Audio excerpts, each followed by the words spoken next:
Hello everyone, we are from Group 5. We will present our work entitled State and Society, which consists of me, Roberto Stedi Dwi Prasetya, NPM 206120100020. Hello, my name is Andres Dimas Kurniawan. Number name 206120100026. My name is Riki Setiawan. My NPM 206120100033. Bab 5 Negara dan Masyarakat.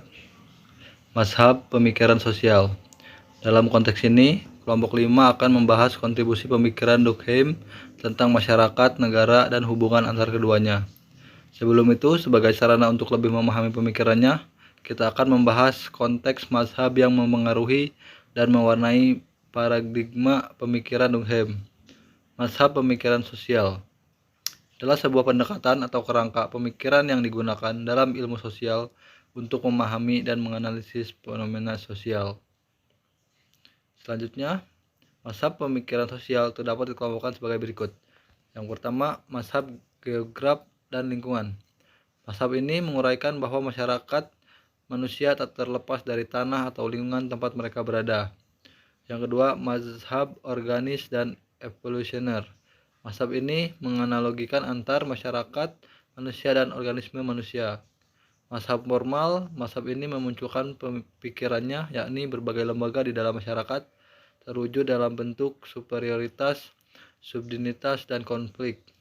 Mazhab hukum, Durkheim menaruh perhatian yang besar terhadap hukum yang dihubungkan dengan jenis-jenis solidaritas yang terdapat dalam masyarakat.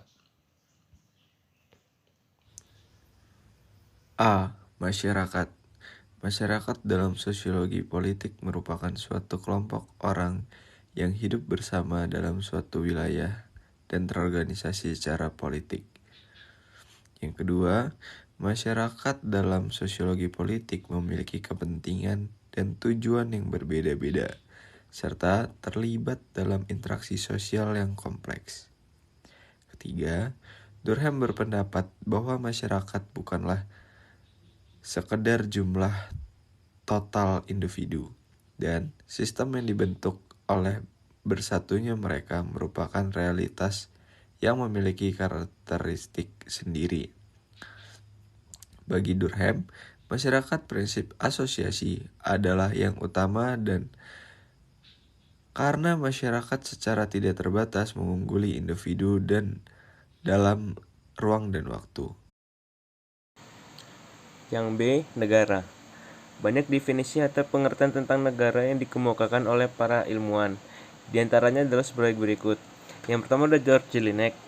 Negara merupakan organisasi tertinggi dari bangunan hukum satu sisi dan bangunan masyarakat di sisi lain. Lalu yang kedua ada Max Weber.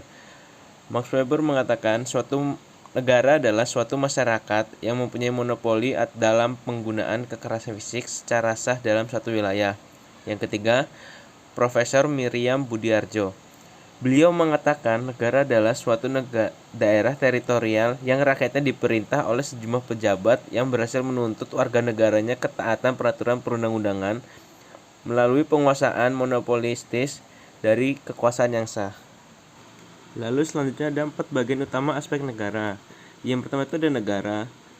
Negara adalah entitas politik yang memiliki kedaulatan atas suatu wilayah dan penduduknya. Yang kedua ada rezim. Rezim merujuk pada cara pemerintah atau sistem politik yang diterapkan di suatu negara.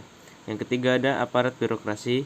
Aparat birokrasi adalah sistem organisasi pemerintah yang bertanggung jawab dalam menjalankan tugas-tugas administratif dan mengimplementasikan kebijakan yang ditetapkan oleh pemerintah. Yang keempat ada kebijakan. Kebijakan adalah tindakan atau langkah konkret yang diambil oleh pemerintah dalam menjalankan tugasnya. Hubungan masyarakat dan negara. Poin pertama, negara sebagai representasi kepentingan masyarakat.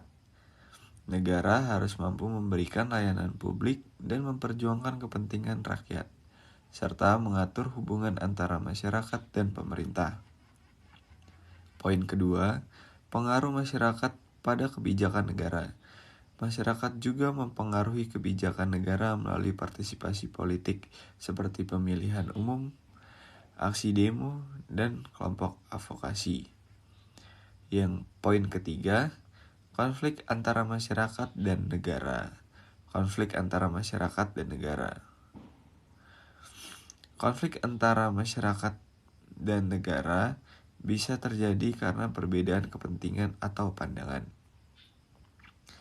Lalu poin keempat, masyarakat sebagai agen perubahan, di mana masyarakat dapat menjadi agen perubahan dalam sosiologi politik, terutama melalui gerakan sosial atau aksi kolektif.